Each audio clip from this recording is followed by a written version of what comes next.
E aí, hoje a gente vai mergulhar num dos momentos mais importantes da cultura brasileira, o romantismo. Foi bem nessa época que um Brasil que tinha acabado de ficar independente começou a se perguntar: tá, e agora? Quem somos nós? E olha, foi a literatura que tentou dar a primeira resposta. Ah, esses versos com certeza todo mundo já ouviu por aí, né? É quase como um segundo hino nacional. Mas o que é que eles significam de verdade?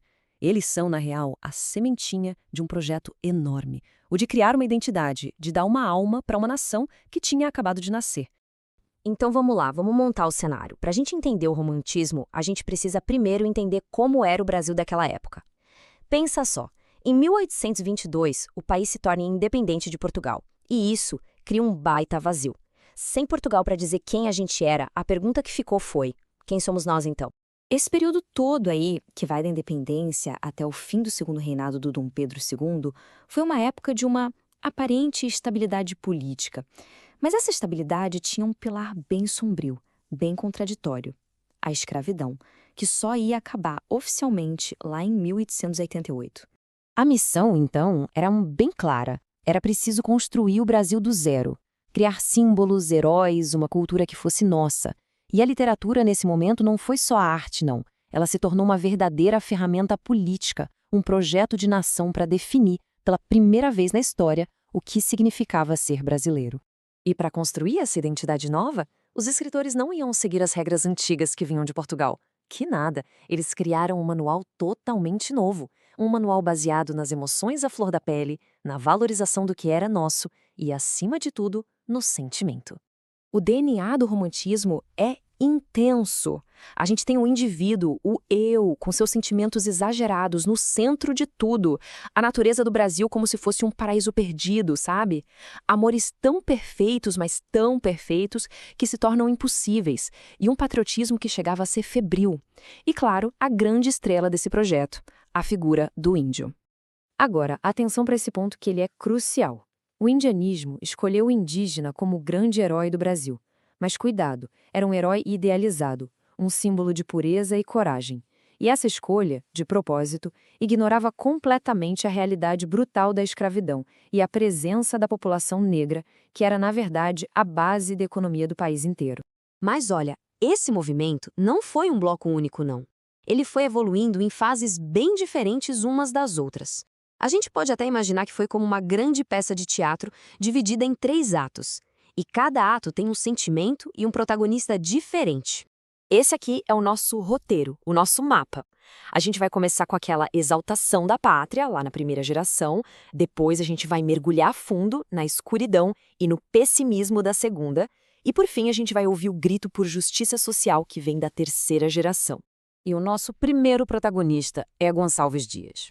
Ele basicamente assumiu a missão de criar a certidão de nascimento poético do Brasil. A poesia dele é a construção de um mito, de uma origem pra gente. Uma pátria perfeita, heróica, cheia de natureza.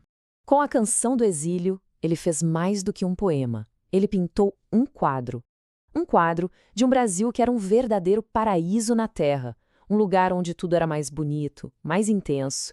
E essa imagem, colou. Virou um símbolo de orgulho nacional. E para dar um rosto para a coragem dessa nova nação, ele nos deu o herói de Ijuca Pirama, um guerreiro indígena que representa a honra, a bravura, a identidade original do Brasil. Ele era, na visão da época, o brasileiro perfeito, exatamente como o romantismo queria imaginar.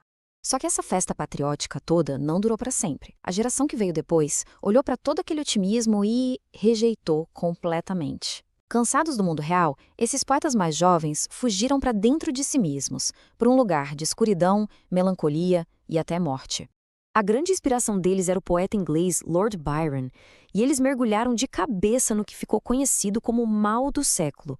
Era uma tristeza que não tinha fim, um tédio da vida e um fascínio mórbido pela morte. O livro Noite na Taverna, com aqueles contos góticos e macabros, é o retrato perfeito dessa geração. O próprio Álvares de Azevedo viveu isso tão intensamente que morreu de tuberculose com apenas 20 aninhos de idade.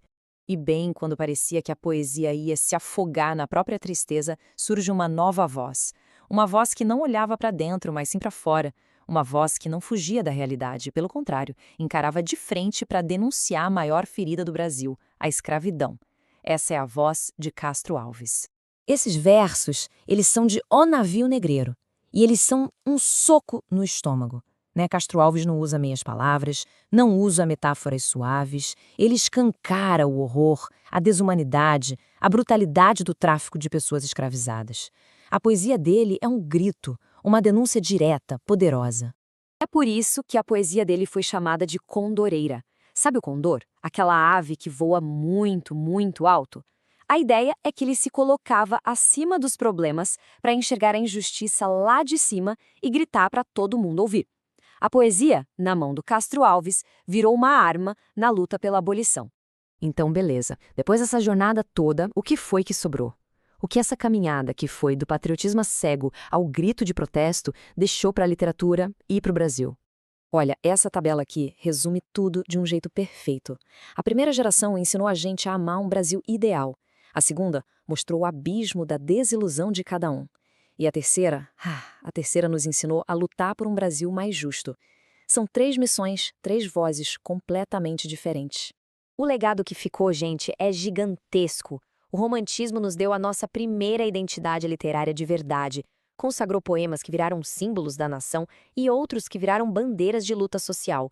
E talvez o mais importante, mostrou que a literatura brasileira podia evoluir, podia sair de um amor ingênuo pela pátria para chegar numa crítica social forte, contundente.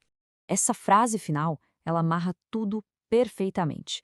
O movimento que começou com a missão de criar um mito de um país perfeito, acabou com a coragem de expor as feridas mais profundas desse mesmo país.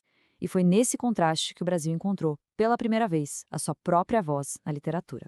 E para a gente fechar, fica aqui uma provocação para pensar. Dessa exaltação da nossa natureza, da nossa cultura, até a denúncia das nossas falhas como sociedade, qual dessas vozes do romantismo ainda ecoa mais forte e se faz mais necessária nos dias de hoje, hein? Uma ótima pergunta para a gente refletir.